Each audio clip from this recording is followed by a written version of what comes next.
Seperti kita ketahui bersama, setidaknya sudah ada 35 anggota Polri lebih yang terbukti melakukan pelanggaran etik terkait kasus pembunuhan Brigadir J ini di rumah dinas Irjen Verdi Sambo. Mereka dinilai melakukan obstruction of justice, upaya menghalangi proses hukum dalam kasus dugaan pembunuhan berencana Brigadir Yosua Huta Barat atau Brigadir J. Jumlah ini diperkirakan akan terus bertambah, bahkan pengacara keluarga Brigadir J, Kamarudin Simanjuntak, menyatakan jumlah tersebut hanya 10% dari jumlah yang sebenarnya.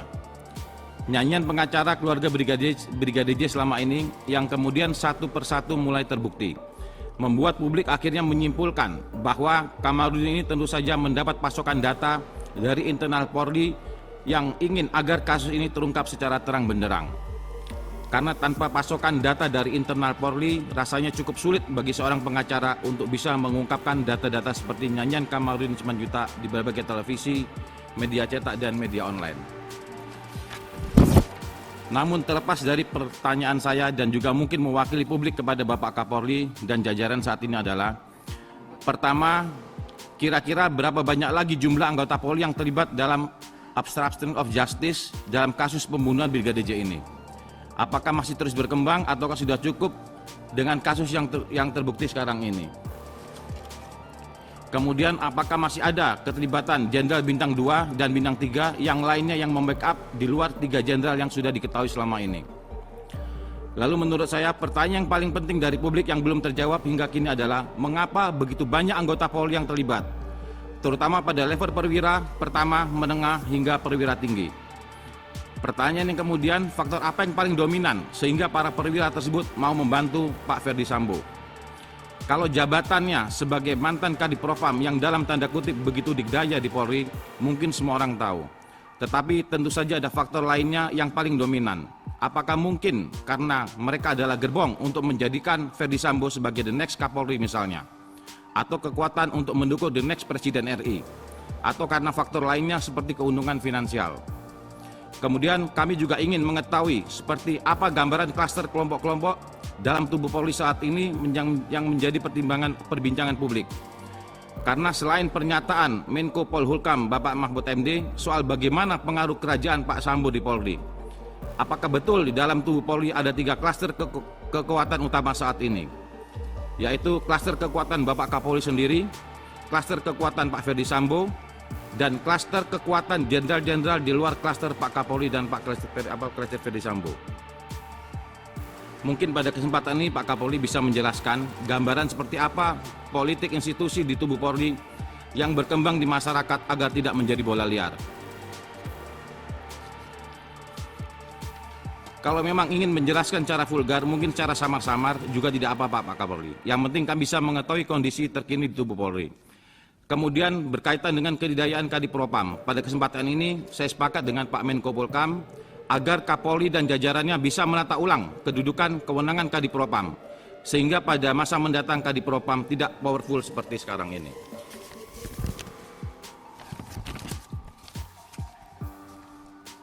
Yang kedua, soal bagan jaringan konsorsium judi 303 yang beredar luar di media sosial.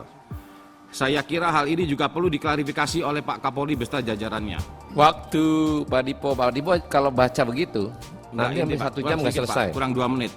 Karena seminggu setelah bagian jaringan konsorsium 303 beredar, sekarang ini muncul konsorsium 303 yang baru tersebar di luar medsos. Pada bagian jaringan yang pertama, Pak Verdi Sambo berada di puncak struktur yang melibatkan beberapa jenderal bintang 1 dan bintang 2 serta beberapa nama sipil yang menjadi pemasok dana judi. Sedangkan pada bagian konsorsium judi 03 yang baru menampilkan Kabareskrim Komjen Pol Agus Adrianto di puncak strukturnya, yang diduga menerima setoran bos judi online dari kelompok Medan. Dan pada konsorsium judi 303 ini muncul juga nama Dirpidum Bareskrim Polri Brigjen Andirian Jayadi. Pak Dipo, ya sekali Pak. Saya interupsi. Lebih baik pertanyaannya adalah secara umum, jangan dibacakan satu persatu, takutnya nanti menyalahartikan kepada orang-orang yang ada di depan sini. Secara umum aja Pak Dipo. Interupsi sudah beredar, pimpinan. Ketua. Pimpinan, interupsi pimpinan. Sebaiknya sebagai anggota Komisi 3 kita berbicara berdasarkan data dan fakta, bukan berdasarkan hal yang hoax. Jadi Izin pimpinan. Izin saya interupsi. masih interupsi. Saya yang interupsi, saya bakal anggota. Saya masih Sebentar interupsi, pimpinan. Hak Nggak bisa anggota interupsi. itu, maaf, pimpinan nggak Saya bisa. masih interupsi. Bentar, Kenapa saya interupsi juga dipotong? pimpinan. Nggak bisa Nggak saya boleh interupsi kok mengejas dipotong. anggota bertanya. Apa tidak boleh dipotong. memotong saya masih interupsi. Loh, saya juga nggak boleh interupsi, Bapak. pimpinan. Saya interupsi kok dipotong gimana? Bukan, Pak. Bapak nggak Bapak boleh ngerti mengejas nggak? juga Baca anggota saya, tatipnya. Pak. Kalau orang interupsi tidak boleh dipotong. Bapak ini anggota DPR kok nggak ngerti tatip. Bapak juga memotong orang ngomong, Nggak biarkan bisa, dulu. saya interupsi Selesai kok. anggota saya, Pak. Saya interupsi, Pak. Ya, pimpinan tegas pimpinan. Baca tatipnya. Kalau dikasih mana Saya yang interupsi. harus bicara duluan. Kalau lagi interupsi, boleh. Baca tatip. Izin Pak Ketua. Kita tenang pimpinan. Ya. Terima kasih Pak Nasir Jamil. Jadi, saya sarankan sampaikan hal-hal yang sesuai dengan data dan fakta.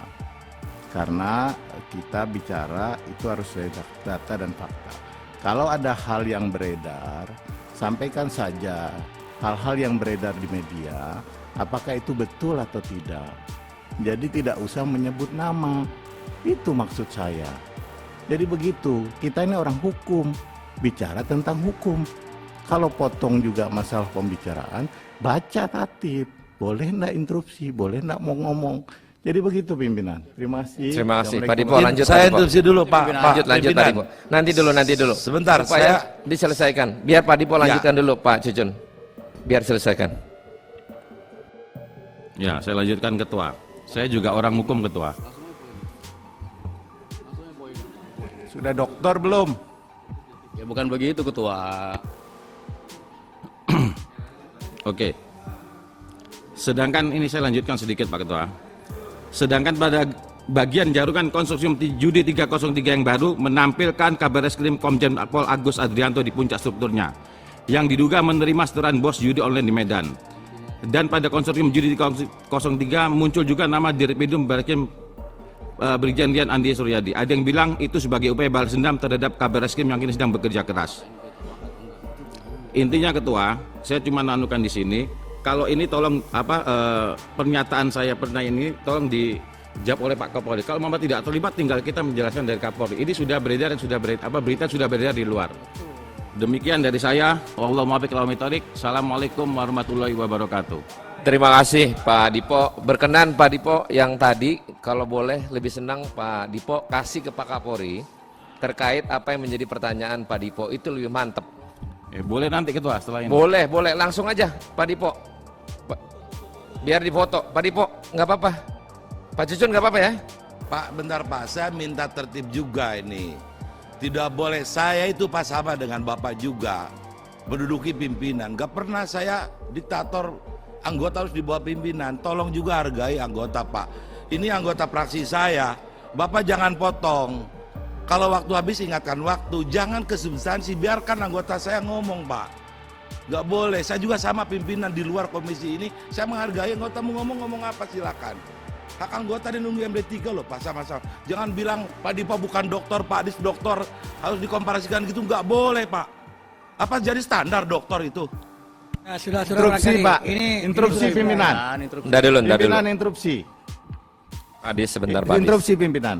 Saya tidak senang kalau saya diomong diktator. Siapa yang diktator di sini?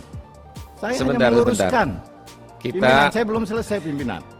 Saya hanya meluruskan di sini. Jangan sebut nama.